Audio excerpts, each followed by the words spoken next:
Seeing your name in the chat box first. Please mark your attendance before we start the session.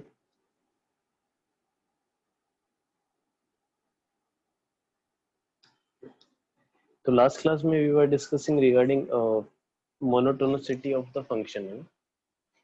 हम last class में monotonicity के बारे में discuss कर रहे थे function में, है ना? तो हमने देखा था कि function के increasing होने का मतलब क्या होता है, decreasing होने का मतलब क्या होता है, और strictly increasing और strictly decreasing के बारे में देखा था, और हमने conditions भी देखी थी for a function to be strictly increasing, decreasing, है ना? जैसे क्वेश्चन है, क्वेश्चन क्या है, find the interval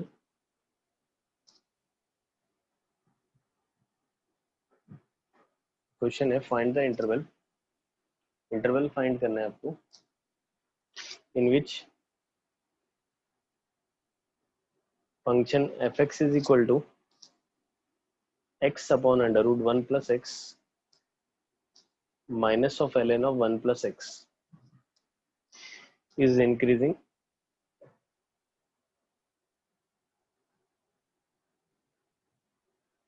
for all x और एक्स ग्रेटर देन -1. मतलब एक्स आपका -1 से बड़ा होना चाहिए, ऑब्वियसली एक्स आपका -1 से ग्रेटर होना चाहिए. तो आपको बताना है कि वो कौन सा इंटरवल होगा जिसमें ये फंक्शन इंक्रीजिंग होगा. We need to find the interval in which this function is increasing. ये फंक्शन हमेशा इंक्रीजिंग होगा, कौन सा इंटरवल होगा, that we need to find.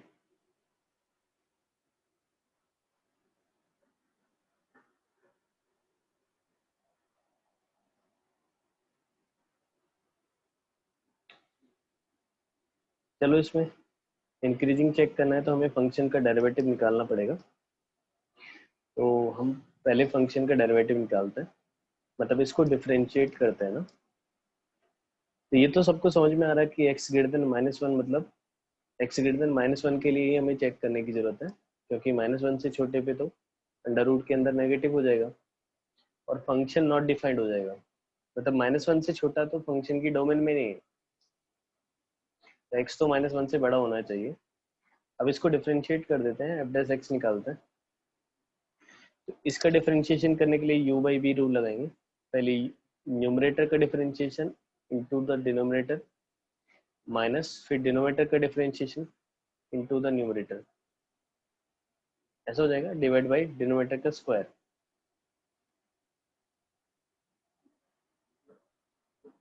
Minus log 1 plus x का डिफरेंशिएशन 1 अपॉन 1 प्लस एक्स हो जाएगा इस तरीके से. तो एफ डैश एक्स हो जाएगा आपका, this is under root 1 plus x minus x upon 2 under root 1 plus x upon 1 plus x minus 1 upon 1 plus x, है ना. इस तरीके से थोड़ा सा सिंप्लीफाई करें, अगर इसको एलसीएम ले लेते हैं तो this will be 2 times 1 plus x minus x upon 2 into under root 1 plus x into 1 plus x minus of 1 upon 1 plus x. इस तरीके से हो जाएगा. तो इसको और सिंप्लीफाई करो, try to simplify this more. ये हो जाएगा 2 इंटू 1 2 हो जाएगा, this is 2x minus x, 2x minus x is x, तो ये x प्लस 2 हो जाएगा ना, ये x प्लस 2. तो this will be f dash x will be x plus 2 upon 2 into x plus 1 into under root x plus 1 minus 1 upon x plus 1. ऐसा हो गया. फिर दोबारा एलसीएम ले लो, LCM will be 2 into x plus 1 under root x plus 1. ऐसा हो गया. ये हो जाएगा आपका x plus 2 into minus 2 into under root x plus 1. ऐसा हो जाएगा. इसको हम ऐसा करते हैं कि x प्लस 2 को हम x प्लस 1 प्लस 1 लिख देते हैं, तो minus 2 under root x plus 1 upon 2 into x plus 1 into under root x plus 1. Clear है यहाँ पर? तो ये हो जाएगा आपका एफ डैश एक्स बराबर, ये under root x plus one का होल स्क्वायर हो जाएगा। एक्स प्लस वन को हम under root x plus one का होल स्क्वायर लिख सकते हैं, -2 under root x plus one upon 2 into x plus one under root x plus one, ऐसा हो जाएगा। तो अगर आप ध्यान से देखें तो ये क्या लिखा है, ए स्क्वायर माइनस टू ए प्लस बी, या ए स्क्वायर माइनस टू ए प्लस वन, ये ए माइनस वन का होल स्क्वायर लिखा हुआ है, ये परफेक्ट स्क्वायर लिखा हुआ है आपका ये एक्सप्रेशन, ये आपका under root x plus one minus one का होल स्क्वायर लिखा हुआ है, डिवाइड बाई नीचे कितना हो गया 2 into x plus one under root x plus one. I think ये क्लियर है सबको। तो ये आपका डेरिवेटिव आ गया इस फंक्शन का ना। अब x greater then minus one के लिए क्या है, x greater then minus one के लिए x अगर माइनस वन से बड़ा होगा तो ये तो पॉजिटिव होगा ही, ये अंडर रूट है ये पॉजिटिव होगा, ठीक है, और ये भी पॉजिटिव होगा, ठीक है। तो मतलब ये एफ डैश एक्स हमेशा क्या होगा, ग्रेटर देन और इक्वल टू जीरो होगा। इक्वल टू जीरो हो सकता है जब under root x plus one one के बराबर हो जाए, मतलब x बराबर जीरो हो जाए, तो इक्वल टू जीरो भी हो सकता है। मतलब एफ डैश एक्स आपका ग्रेटर देन और इक्वल टू जीरो होगा, और एफ डैश एक्स अगर greater than equal to zero है तो मतलब फंक्शन इज इंक्रीजिंग, है ना, इसका मतलब फंक्शन इज इंक्रीजिंग, ये फंक्शन एक इंक्रीजिंग फंक्शन होगा। ये बात समझ में आ रही है, ये फंक्शन हमेशा एक इंक्रीजिंग फंक्शन होगा। क्लियर है? x greater then minus one के लिए फंक्शन हमेशा इंक्रीजिंग फंक्शन ही आएगा, हमेशा इंक्रीज करता हुआ जाएगा।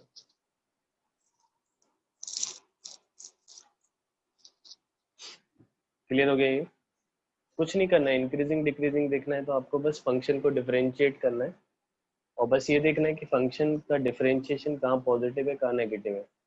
जहाँ पॉजिटिव होगा वहाँ पे फंक्शन इंक्रीजिंग होगा, और जहाँ नेगेटिव होगा वहाँ फंक्शन डिक्रीजिंग होगा। That's it. चलो फिर let's take one more question. Next question है आपका, प्रूव दैट, नेक्स्ट क्वेश्चन है प्रूव दैट एक फंक्शन दिया है y is equal to 4 sine theta divide by 2 plus cos theta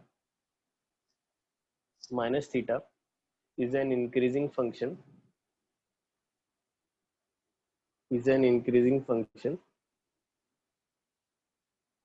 आपको प्रूव करना है कि ये जो फंक्शन है this is an increasing function for all theta belongs to 0 to pi by 2। मतलब थीटा की कोई भी वैल्यू ले लो 0 से पाई बाई 2 के बीच में, जैसे जैसे हम थीटा बढ़ाते जाएंगे वैसे ये y की वैल्यू जो है या इस फंक्शन की जो वैल्यू है वो बढ़ेगी, वो हमें बताना है। यहाँ पे y as a function of theta दिया हुआ है, बताओ कर सकते हो इसे प्रूव? हमें यहाँ पर y variable function as a function of theta दिया हुआ है, हमें प्रूव करना है कि जैसे जैसे हम थीटा बढ़ाएंगे 0 से पाई बाई 2 के बीच में तो यहाँ पर y की वैल्यू भी बढ़ेगी।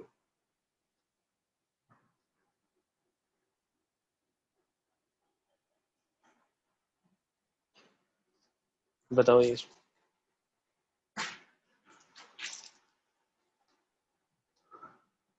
इसके लिए हमें dy बाई डी थीटा निकालना पड़ेगा, y का थीटा के रेस्पेक्ट में डिफरेंशिएशन निकालो।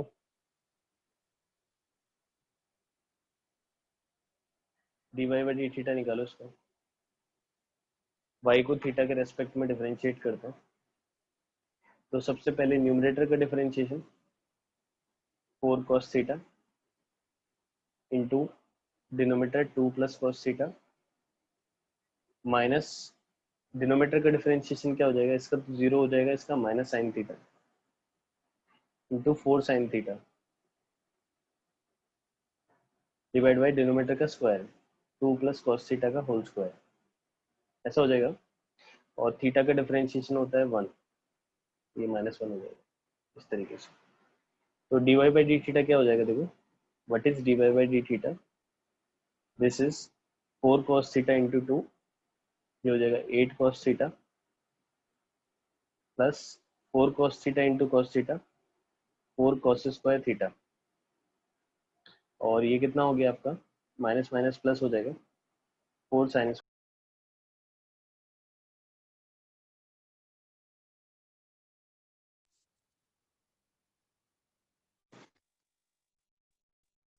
और नीचे हो जाएगा आपका 2 प्लस cos थीटा का होल स्क्वायर -1। कितना समझ में आ रहा है? तो dy बाई डी थीटा हो जाएगा आपका, this is 8 cos theta plus, इन दोनों से 4 कॉमन निकाल लेते हैं तो sine square theta plus cos square theta आपका 1 हो जाएगा, तो ये 4 हो जाएगा, डिवाइड बाई नीचे हो जाएगा 2 प्लस cos थीटा का होल स्क्वायर -1। तो ये हो जाएगा आपका dy by d theta is equal to 2 plus cos theta का होल स्क्वायर, एलसीएम आ जाएगा, 2 प्लस cos थीटा का होल स्क्वायर एलसीएम आ जाएगा, it will be 8 cos theta plus 4 minus 2 plus cos theta का होल स्क्वायर। इसको simplify करें अगर, ये हो जाएगा 8 cos theta plus 4, 2 plus cos theta का होल स्क्वायर कर दो, ये हो जाएगा -4 cos theta minus cos square theta divide by 2 plus cos theta का होल स्क्वायर। यहाँ से 8 cos थीटा से -4 cos थीटा करेंगे तो ये हो जाएगा +4 cos थीटा, +4 -4 कैंसिल हो जाएगा ना, तो ये हो जाएगा आपका dy by d theta is equal to +4 cos theta minus cos square theta divide by नीचे हो जाएगा आपका 2 प्लस cos थीटा का होल स्क्वायर।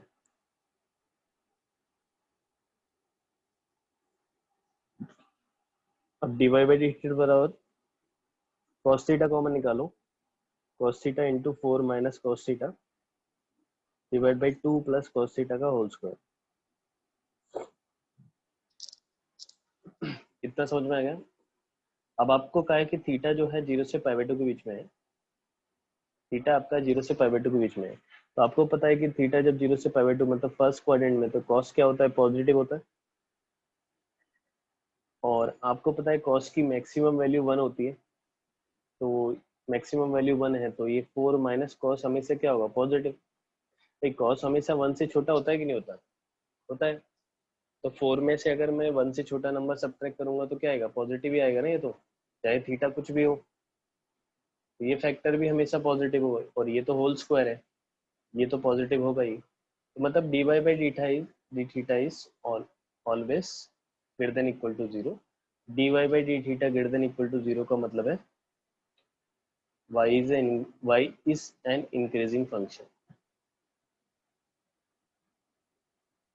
इंक्रीजिंग, ये एक इंक्रीजिंग फंक्शन है 0 से π/2 के बीच में। क्लियर है यहाँ पर? अगर अगर π/2 से पाई के बीच में पूछा जाता तो π/2 से पाई के बीच में क्या होता, अगर थीटा π/2 से पाई के बीच में पूछा जाता तो dy बाई डी थीटा क्या हो जाता, नेगेटिव हो जाता ना। क्यों हो जाता नेगेटिव? क्योंकि ये कॉस नेगेटिव हो जाता है।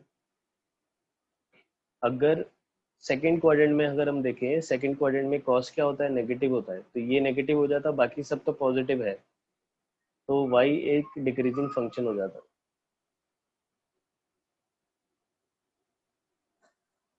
तो सेकंड क्वाड्रेंट में ये डिक्रीजिंग फंक्शन हो जाता है, मतलब कभी ये इंक्रीज करता है, कभी ये डिक्रीज करता है, तो इस तरीके से हम इसका नेचर आइडेंटिफाई कर सकते हैं। ठीक है, अगर चाहो तो इसका ग्राफ भी बना सकते हो आप, है ना, आसानी से इसका ग्राफ भी बना सकते हो।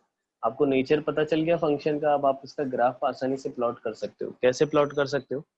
जैसे हमें फंक्शन क्या दिया हुआ था, हमें फंक्शन दिया हुआ था 4 sine theta divide by 2 plus sine theta, 2 plus cos theta minus theta, ये था हमारा। ठीक है, तो मैं चाहूँ तो इसका है ना ग्राफ आसानी से प्लॉट कर सकते हैं। 0 से 2 पाई के बीच में मैं प्लॉट करके बताता हूँ। 0 से 2 पाई के बीच में, तो 0 से 2 पाई इंटरवल को मैं 4 पार्ट में डिवाइड कर देता हूँ। 0 से π/2, π/2 से पाई, पाई से 3π/2 एंड 3π/2 से 2 पाई। तो मैंने 0 से 2 पाई के इंटरवल को 4 पार्ट में डिवाइड कर दिया। तो सबसे पहले 0 पर कितनी वैल्यू आ रही है देखो, साइन 0 0 होता है, ये भी 0 0 पर वैल्यू आ रही है 0, है ना। फिर π/2 पर वैल्यू कितनी आ रही है, साइन π/2 होता है 1, कॉस π/2 0, तो 4/2, 4/2 हो गया 2, 2 माइनस π/2, मतलब π/2 पर वैल्यू आ रही है 2 माइनस π/2। और 0 से π/2 फंक्शन कैसा इंक्रीजिंग है, ये इंक्रीज करेगा, और π/2 पर वैल्यू क्या हो जाएगी 2 माइनस π/2, ठीक है। फिर π/2 से पाई के बीच में फंक्शन का नेचर कैसा है, डिक्रीजिंग। भाई कॉस जो dy/d है आपका, ये क्या है आपका, ये आया था ना cos theta into 4 minus cos theta divide by 2 plus cos theta का होल स्क्वायर, ये आया था ना। तो ये फैक्टर हमेशा पॉजिटिव है, ये फैक्टर हमेशा पॉजिटिव है, ठीक है। तो सेकंड क्वाड्रेंट में कॉस नेगेटिव होता है, तो ये नेगेटिव हो गया, तो मतलब फंक्शन डिक्रीजिंग है, मतलब ये ग्राफ है ना नीचे आएगा, डिक्रीज मतलब ग्राफ नीचे आएगा, π/2 से पाई के बीच में ग्राफ नीचे आएगा। तो अगर मैं पाई रखता हूँ तो क्या हो जाएगा, देखो साइन पाई 0 हो जाएगा, और ये माइनस पाई, तो पाई पर वैल्यू माइनस पाई आएगी, माइनस पाई थोड़ा नीचे होता है, पाई पर वैल्यू माइनस पाई आएगी, तो मतलब ग्राफ ये डिक्रीज करेगा इस तरीके से, है ना। फिर पाई से 3π/2 के बीच में देखे तो पाई से 3π/2 के बीच में कॉस नेगेटिव होता है, और डिक्रीज करेगा, ग्राफ और नीचे आएगा। 3π/2 पर वैल्यू निकाल लो आप, साइन 3π/2 होता है -1, कॉस 3π/2 होता है 0, तो -4 डिवाइड बाई 2 -2 -3π/2, तो मतलब ग्राफ और नीचे जाएगा, ग्राफ और नीचे जाएगा। फिर 3π/2 से 2π के बीच में क्या होगा, कॉस पॉजिटिव हो जाता है, फिर इंक्रीज करेगा, ये ग्राफ इंक्रीज करेगा, और 2π पर वैल्यू कितनी हो जाएगी, साइन 2π तो 0 हो जाएगा, और ये हो जाएगा -2π, मतलब ग्राफ इंक्रीज करके ऐसे -2π तक आएगा। तो ये तो मैंने रफ स्केचिंग बनाई है जस्ट आइडिया दिलाने के लिए, इस तरीके से क्लियर है ना। मतलब मोनोटोनिसिटी इंक्रीजिंग डिक्रीजिंग से हमें ग्राफ का आइडिया लग जाता है, आप पूरा का पूरा ग्राफ ही प्लॉट कर सकते हो, ठीक है। तो ये काफी इंपॉर्टेंट फैक्टर और पैरामीटर है ग्राफ में, मोनोटोनिसिटी, जिससे हम पूरा का पूरा ग्राफ को एनालिसिस कर सकते हैं, complete graph can be analysis by monotonicity, है ना। We can analyse the complete graph with the monotonicity, है ना। कैसा भी कॉम्प्लिकेटेड से कॉम्प्लिकेटेड ग्राफ हो उसको हम प्लॉट कर सकते हैं, मोनोटोनिसिटी अगर हमें पता है तो। चलो let's take one more example, prove that the function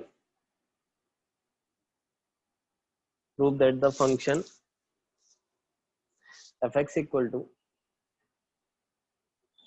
log modulus of cos x is strictly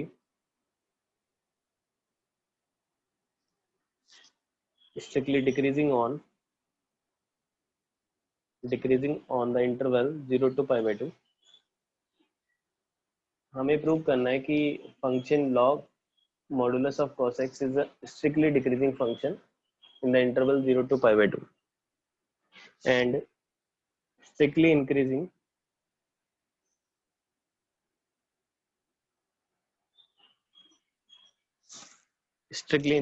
on π/2 से π/2 से पाई इंटरवल में ये स्ट्रिक्टली इंक्रीजिंग होगा, और 0 से π/2 के बीच में स्ट्रिक्टली डिक्रीजिंग होगा। ये हमें प्रूव करना है इस फंक्शन के बारे में। तो सबसे पहले मैं क्या करता हूँ, x 0 से π/2 के बीच में बात करता हूँ ना, 0 से π/2 के बीच, 0 से π/2 के बीच में आपको पता है cos x क्या होता है, पॉजिटिव होता है। cos x पॉजिटिव होता है तो मॉडुलस ऑफ cos x को हम क्या लिख सकते हैं, cos x ओनली। तो हमारा फंक्शन क्या हो जाएगा, fx बराबर log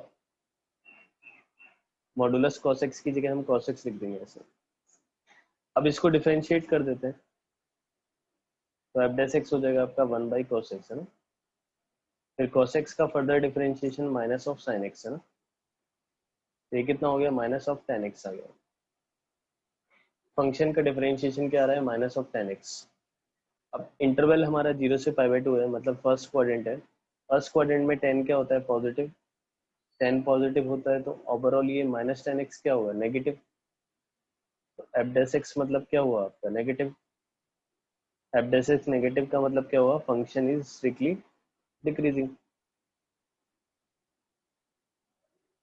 function is strictly decreasing, मतलब इस इंटरवल में फंक्शन स्ट्रिक्टली डिक्रीजिंग होगा।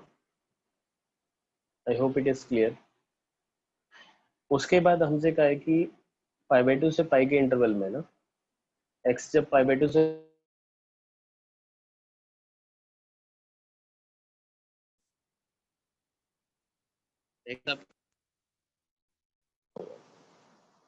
x जब सेकंड क्वाड्रेंट में होगा तो सेकंड क्वाड्रेंट में cos x क्या होता है, नेगेटिव होता है।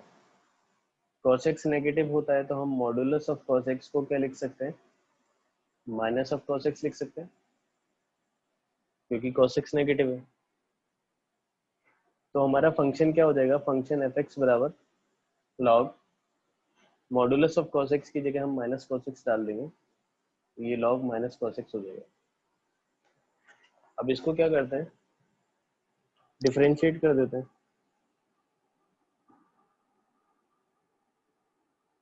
फंक्शन हो गया हमारा log of minus cos x, है ना, इस तरीके से डिफरेंशिएट कर देते हैं। तो f' बराबर हो जाएगा log of minus cos x का differentiation 1/- minus cos x into minus of cos x का डिफरेंशिएशन क्या होता है, माइनस sin x, इस तरीके से।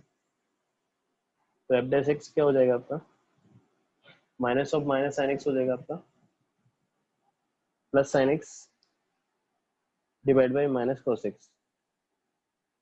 तो sin x by cos x होता है tan x, लेकिन माइनस का साइन है तो ये माइनस tan x हो जाएगा। ये आपका f' आएगा। अब आपका x कहाँ है, x आपका π/2 से पाई के बीच में, मतलब सेकंड क्वाड्रेंट में है ना। आपका एंगल किस क्वाड्रेंट में, सेकंड क्वाड्रेंट में। सेकंड क्वाड्रेंट में tan क्या होता है, नेगेटिव होता है, तो -10 क्या हो जाएगा, पॉजिटिव। मतलब f' क्या हो जाएगा आपका, पॉजिटिव हो जाएगा। f' पॉजिटिव होने का मतलब function f(x) is strictly increasing. Function f(x) क्या होगा, ये एक स्ट्रिक्टली इंक्रीजिंग फंक्शन होगा इन द इंटरवल π/2 से लेके पाई। ये फंक्शन आपका π/2 से पाई के बीच में स्ट्रिक्टली इंक्रीजिंग फंक्शन होगा। ठीक है, तो इस तरीके से हम फंक्शन का नेचर फाइंड कर सकते हैं in this given interval. Clear है यहाँ पर, बहुत आसान है, मतलब चैप्टर ही आसान है, ये ज्यादा मुश्किल चैप्टर नहीं है, इजी चैप्टर है। चलो let's take one more question. Question क्या है, if f(x) is equal to 2x plus cot inverse x plus log under root of 1 plus x square minus x. ये कोई फंक्शन दिया है आपको, ये गंदा सा कोई फंक्शन दिया है, इस तरीके से कॉम्प्लिकेटेड फंक्शन दिया हुआ है आपको। तो आपको करना है then prove that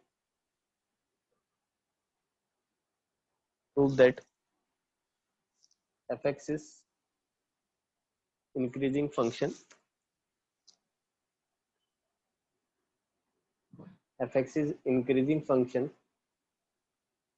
for all real values of x, for all real values of x।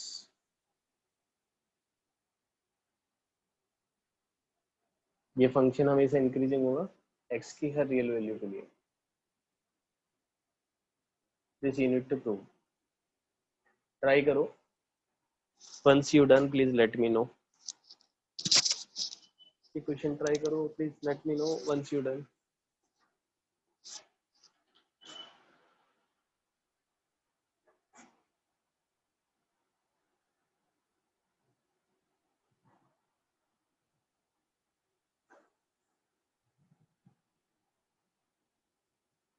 आपको प्रूव करना है कि ये फंक्शन हमेशा इंक्रीजिंग है। Try this out.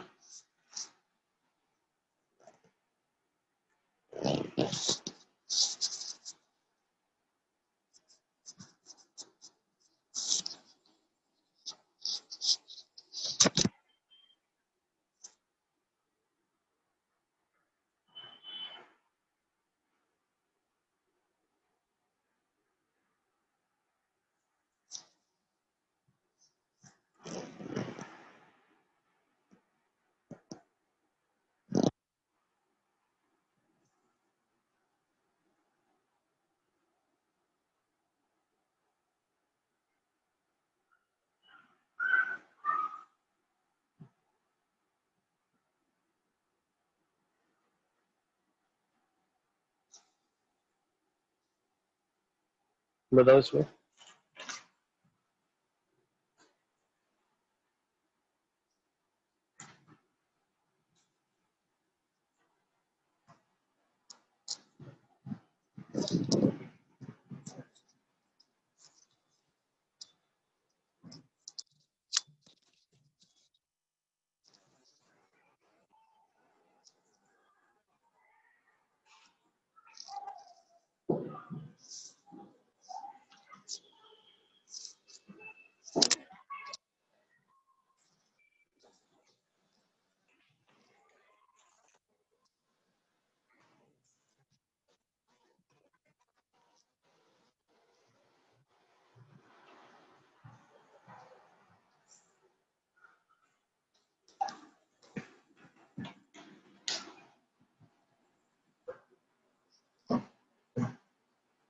हो गया। चलो इसमें देखो, हम फंक्शन दिया हुआ है, इसको डिफरेंशिएट कर देते हैं। फंक्शन क्या है आपका, 2x plus cot inverse x. कुछ नहीं, डिफरेंशिएशन करना आना चाहिए आपको, और कुछ नहीं है, बहुत आसान है बाकी तो। फिर तो पॉजिटिव नेगेटिव ही चेक करना है, और कुछ नहीं है। चलो डिफरेंशिएट कर देते हैं इसको।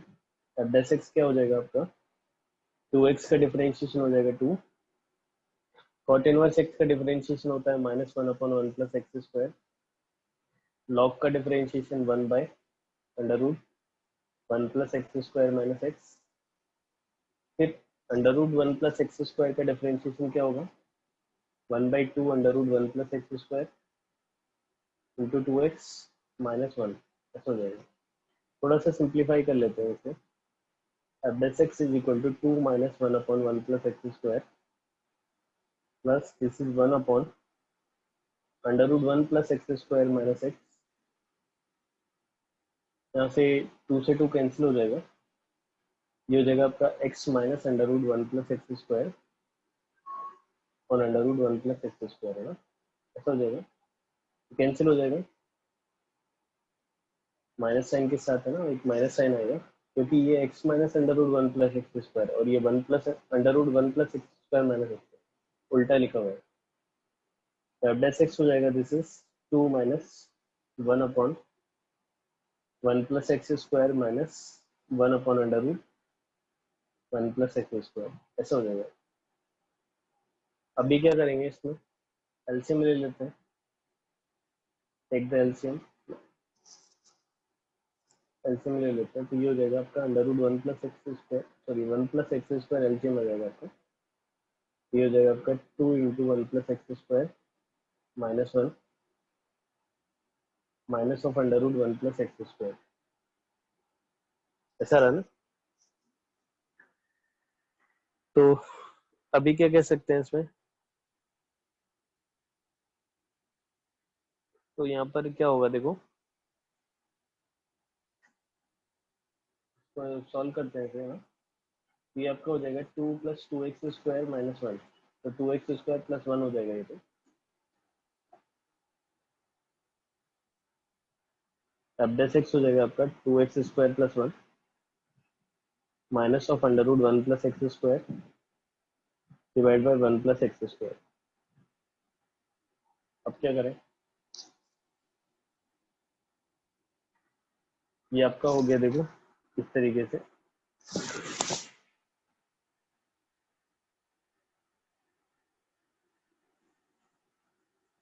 अभी क्या कर सकते हैं इसमें,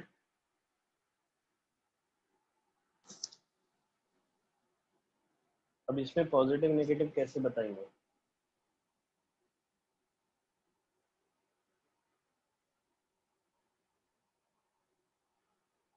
प्रीवियस स्टेप क्या, प्रीवियस स्टेप में क्या बोल सकते हैं। हाँ यहाँ पर वैसे हम बोल सकते हैं, यहाँ पर हम इतने स्टेप में, इसी स्टेप में बोल सकते हैं, ठीक है। यहाँ पर इस स्टेप में बोल सकते हैं कि ये नंबर 2 है ना, ये 2 है, ये नंबर 1 से छोटा होगा। क्यों होगा 1 से छोटा, चाहे x कुछ भी रख दो, ये नंबर हमेशा 1 से छोटा होगा। क्यों, क्योंकि ऊपर वाला 1 है और नीचे वाला 1 के में कुछ प्लस हो रहा है, तो 1 में कुछ प्लस करेंगे तो 1 से बड़ा आएगा ना ये। डिनोमिनेटर न्यूमरेटर के कंपैरिजन में बड़ा है तो ऑब्वियसली फ्रैक्शन 1 से छोटा आएगा, ये फ्रैक्शन 1 से छोटा होगा, ये फ्रैक्शन भी 1 से छोटा होगा। तो दोनों का एडिशन अगर देखें तो दोनों का एडिशन 2 से छोटा आएगा, और ये 2 है, 2 में से 2 से छोटा नंबर माइनस कर रहे हैं तो ये क्या आएगा, पॉजिटिव ही आएगा ना। ठीक है, this will come as positive. तो इसलिए फंक्शन हमेशा क्या होगा, इंक्रीजिंग आएगा ये फंक्शन, है ना। This function is always increasing. Clear है यहाँ पर, ऐसे चेक कर सकते हैं। या किसी ने इस यहाँ पर फंस गए हैं, अगर कोई यहाँ फंस गया है और किसी को पहचानने में दिक्कत आ रही है कि सर अब क्या करें, ठीक है, अगर कोई यहाँ फंस गया है तो वो क्या करेगा,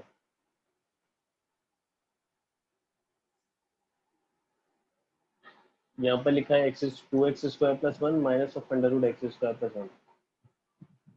तो यहाँ पर हम ये कर सकते हैं कि इसको ब्रेक कर देते हैं ना, इसको x square plus x square लिख देते हैं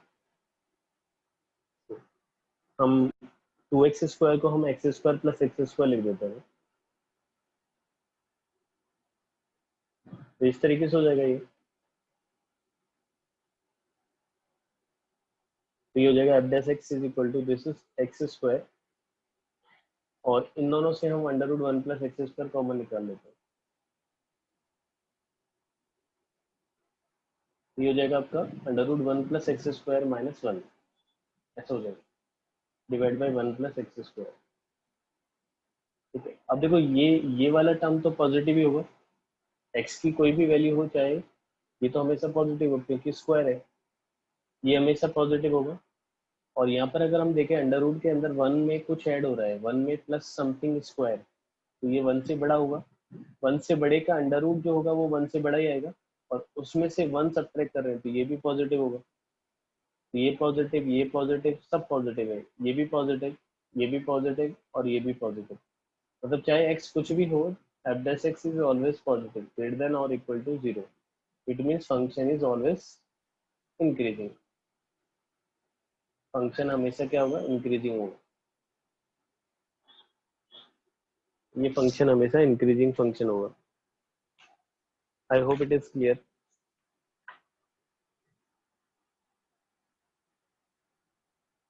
ये समझ में आ गया सबको, ओके। चलो let's take one more question, ये क्वेश्चन और लेते हैं। एक अच्छा क्वेश्चन है, मतलब मोनोटोनिसिटी की एप्लीकेशन बेस्ड क्वेश्चन है, मोनोटोनिसिटी जो है ना इसकी एप्लीकेशन से रिलेटेड क्वेश्चन है। क्वेश्चन क्या है, कंपेयर, क्वेश्चन है कंपेयर ई की पावर पाई एंड पाई की पावर ई। अच्छा क्वेश्चन है ये, कंपेयर करना है ई की पावर पाई और पाई की पावर ई में कौन बड़ा है, आप बताओ।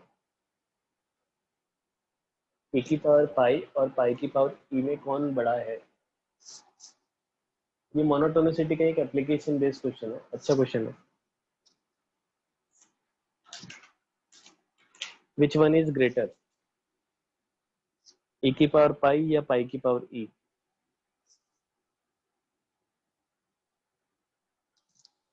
बताओ कौन बड़ा है। ये दो नंबर हैं, इसमें कंपैरिजन करके हमें बताना कि कौन सा बड़ा है।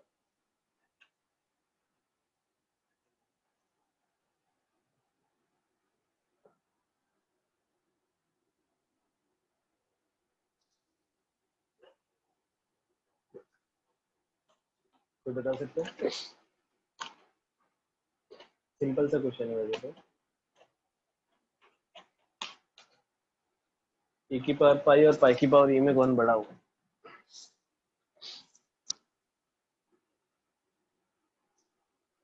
इतना आसान नहीं है ना, मतलब कंपेयर करना। तो ई होता है आपका 2.71 समथिंग है ना, और पाई होता है आपका 3.14 समथिंग,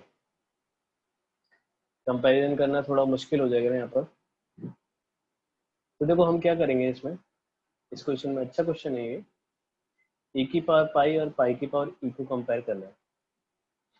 तो यहाँ पर क्या है कि बेस है ई, पावर है पाई, और यहाँ पर बेस है पाई, पावर है ई। तो मैं चाहता हूँ कि बेस और पावर जो है ना, एक ही, किसी एक ही टर्म्स में लिखे हो तो अच्छा है, कि या तो ई के टर्म्स में या पाई के टर्म्स में। ठीक है, तो मैं क्या करता हूँ, दोनों तरफ है ना पावर 1/पाई ई से रेस कर देता हूँ, दोनों तरफ 1/पाई ई से रेस कर देता हूँ। तो ये क्या हो जाएगा, पाई से पाई कैंसिल हो जाएगा, तो ये हो जाएगा ई की पावर 1/ई, और ये हो जाएगा पाई की पावर 1/पाई। मैं इन दोनों को कंपेयर कर लेता हूँ, इन दोनों को कंपेयर कर लेता हूँ। अगर ये दोनों मैं कंपेयर कर पाता हूँ तो ये दोनों भी मैं कंपेयर कर सकता हूँ आराम से।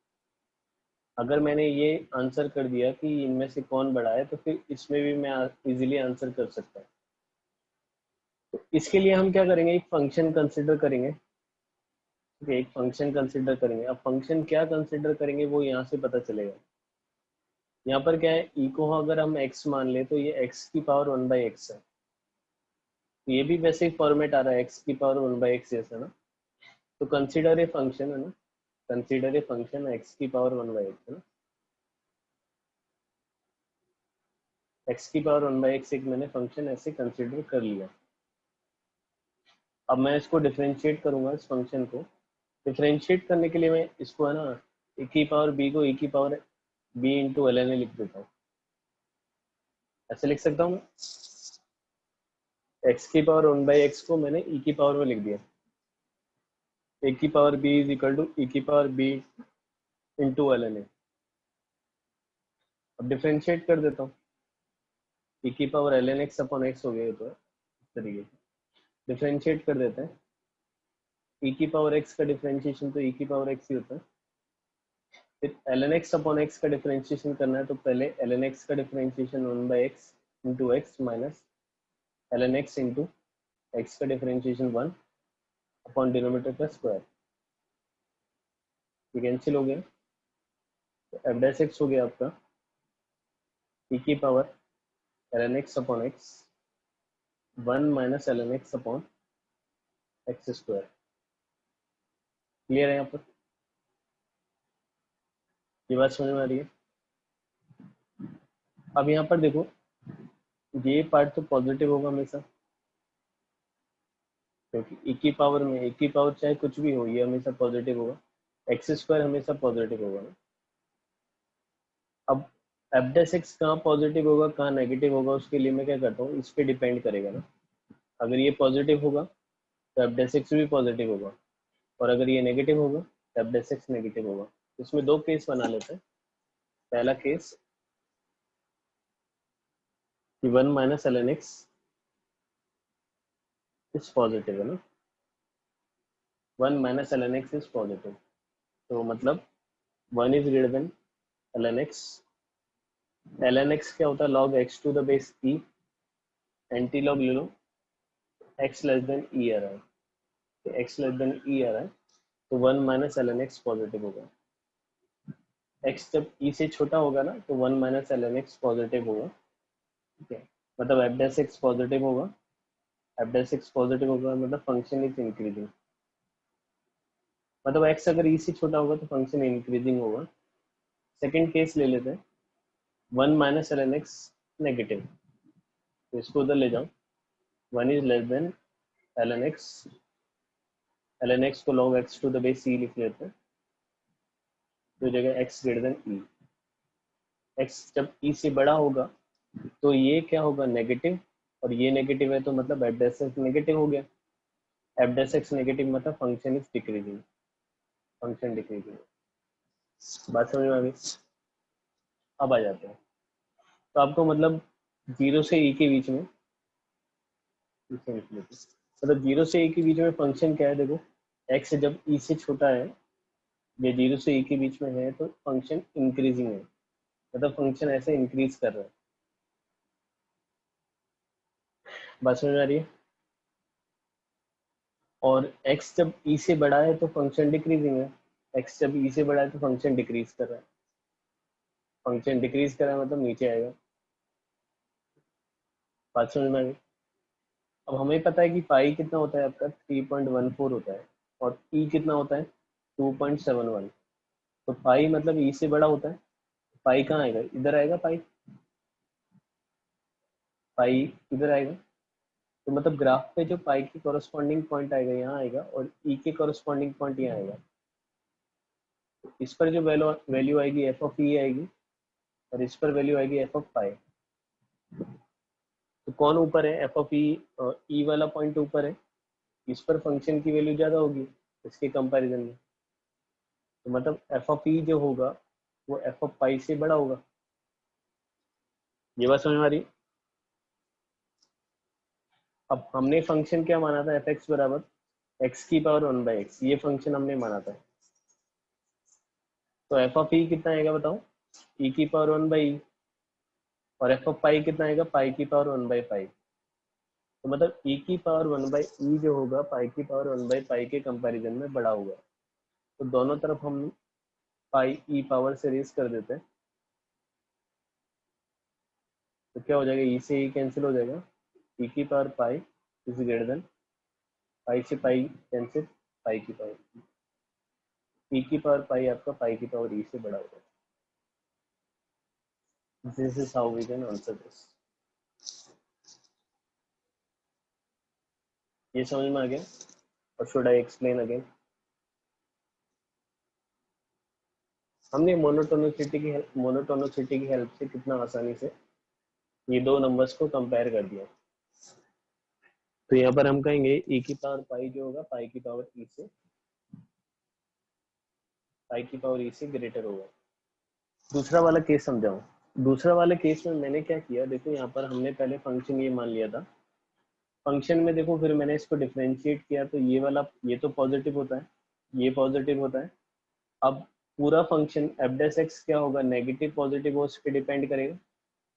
तो मैंने दो केस ले लिए, एक केस तो ये कि 1 minus L N x positive, और दूसरा case 1 minus L N x negative. ठीक है, तो पहला केस हो गया हमारा 1 minus L N x positive. तो 1 is greater than l n of x, 1 is greater than log x to the base c, मतलब x less than e. x less than e के लिए 1 minus L N x positive है, मतलब f dash x positive होगा, function increasing होगा। Second case है 1 minus L N x negative less than 0, तो l N x को इधर ले गए, एल एन एक्स को log x to the base c लिख दिया ग्रेटर देन 1। कुछ बच्चे कह रहे हैं कि sir 1 minus L N x ही क्यों लिया आपने केवल? बेटा ये तो हमेशा पॉजिटिव है ना, इसको लेके मैं क्या करूंगा? ई की पावर तो हमेशा पॉजिटिव है ना, ई की पावर चाहे नेगेटिव हो चाहे कुछ भी हो वो हमेशा पॉजिटिव होता है, ये सब पॉजिटिव ही होंगे। ये हमेशा पॉजिटिव होगा, ये हमेशा पॉजिटिव होगा। ठीक है, अब इसके बारे में हम श्योर नहीं है कि इसके बारे में हम, ये कभी पॉजिटिव होगा कभी नेगेटिव होगा, इसलिए मैंने केवल 1 माइनस एल एन एक्स पे ही फोकस किया। तो 1 माइनस एल एन एक्स जहाँ पे पॉजिटिव हो जाएगा तो वहाँ पे ये भी पॉजिटिव हो जाएगा, 1 माइनस एल एन एक्स जहाँ नेगेटिव हो जाएगा तो वहाँ एफ डैश एक्स भी नेगेटिव हो जाएगा, इसलिए मैंने केवल 1 माइनस एल एन एक्स लिया।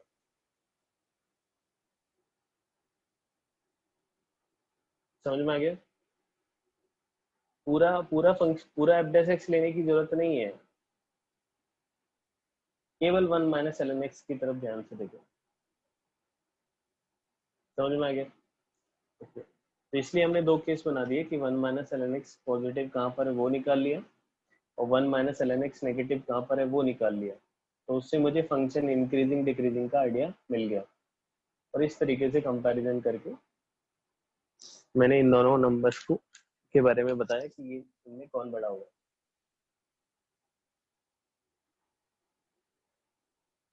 किसी बच्चे ने कहा है कि सर क्या हम इस क्वेश्चन को ऐसे कर सकते हैं, can we do it by taking log base e for both function then comparing them?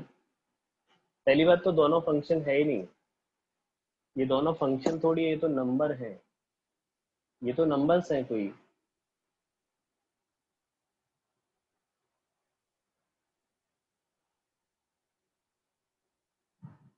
ये तो नंबर्स ओनली है, ये कोई फंक्शन थोड़ी है।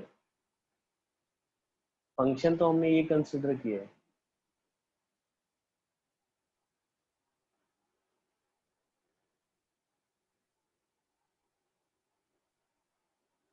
लॉग ऑन नंबर्स, मतलब इसको लॉग में ऐसे लिख रहे हैं, समझा नहीं? कैसे फंक्शन, मतलब लॉग टू द बेस ई। अच्छा, दोनों नंबर्स का लॉग ले लो, फिर उससे क्या होगा? मान लो एक को नंबर n1 मान लिया, e की पावर y, तो log n1 बराबर पाई इंटू लॉग ई, और दूसरा है n2 बराबर पाई की पावर ई को हमने n2 दूसरा कोई नंबर मान लिया, log n2 बराबर हो जाएगा e इंटू लॉग पाई। अब क्या करें, अब कैसे कंपेयर करेंगे दोनों को? चलो log ई तो 1 होता है, चलो ठीक है, ये पाई हो गया। log पाई कितना होता है ये कैसे पता चलेगा? log पाई की वैल्यू क्या होगी वो कैसे पता चलेगा? log पाई 1 से छोटा होगा। log पाई 1 से छोटा क्यों? 1 से छोटा क्यों होगा? 1 से बड़ा होगा log पाई तो। भाई log ई जो होता है 1 होता है, और पाई जो होता है 1 से बड़ा होता है, ये तो 1 से बड़ा आएगा ना log पाई।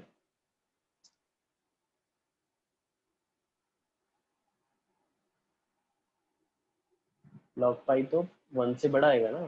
पाई होता है 3.14 और ई होता है 2.71।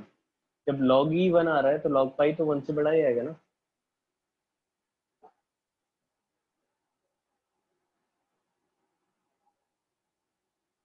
ई into l n of pi, ये पाई से छोटा होगा, ये कैसे पता?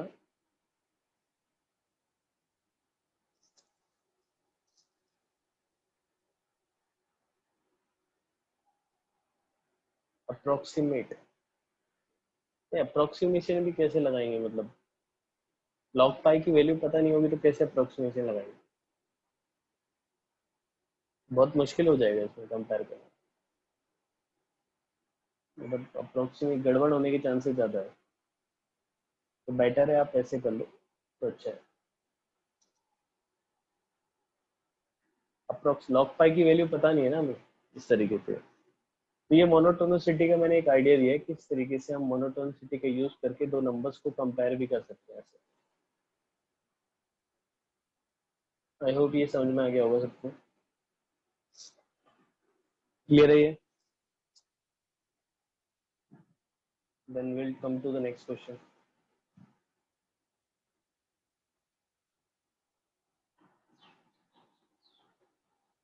चलो लेट्स टेक वन। अब जैसे मैं आपसे कहता हूँ कि सपोज मैंने आपसे कहा कंपेयर, आपको मैंने कहा कंपेयर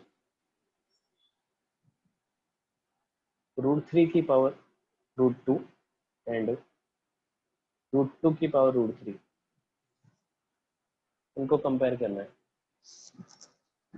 √3 की पावर √2 एंड √2 की पावर √3, बताओ दोनों में कौन बड़ा होगा?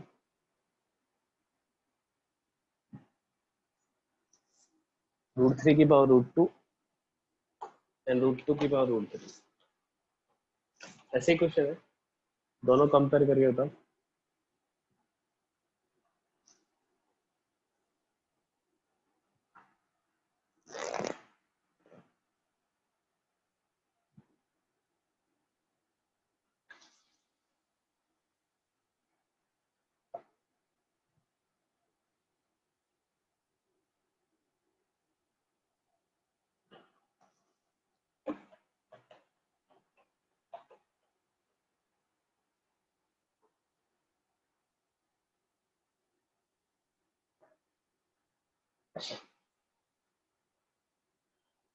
इनको कंपेयर करके बताओ दोनों में कौन बड़ा है?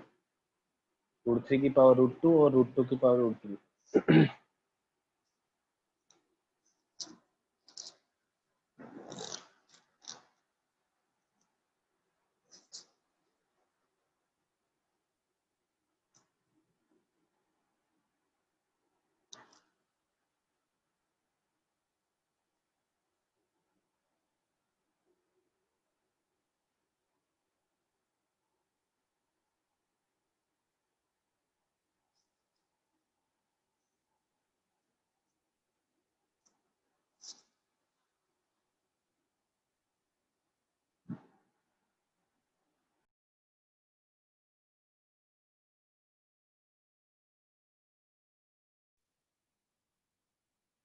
कौन बड़ा,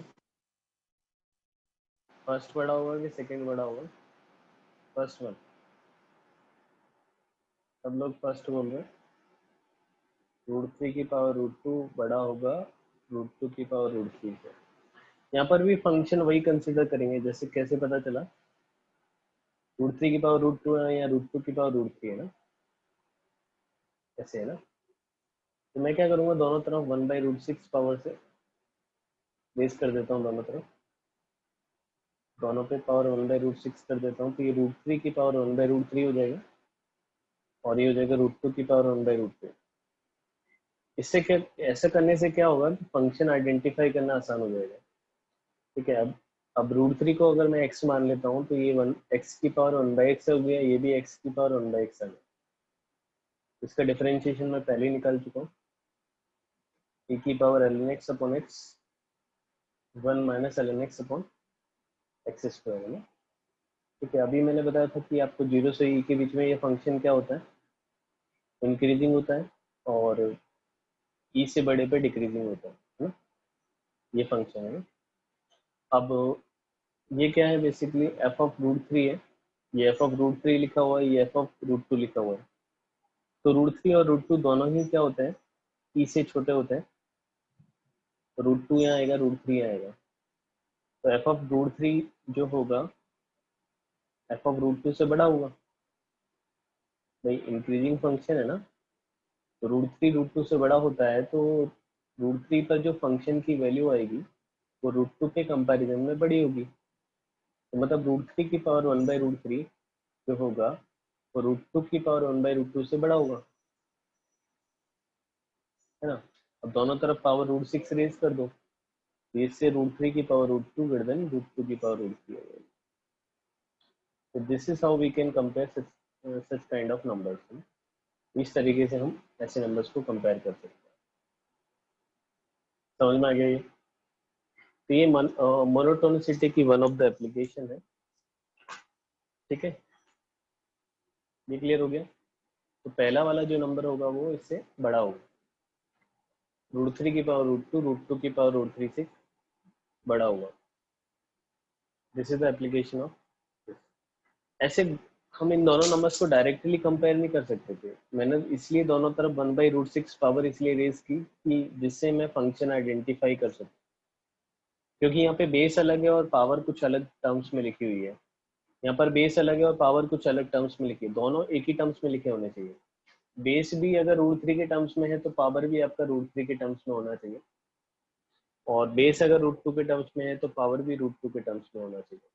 ठीक है, अगर ऐसा नहीं है तो आप कुछ ऐसी मैनिपुलेशन करें जिससे बेस और पावर दोनों एक ही उसके टर्म्स में आ जाए, ऐसा कुछ मैनिपुलेशन आपको करना पड़ेगा।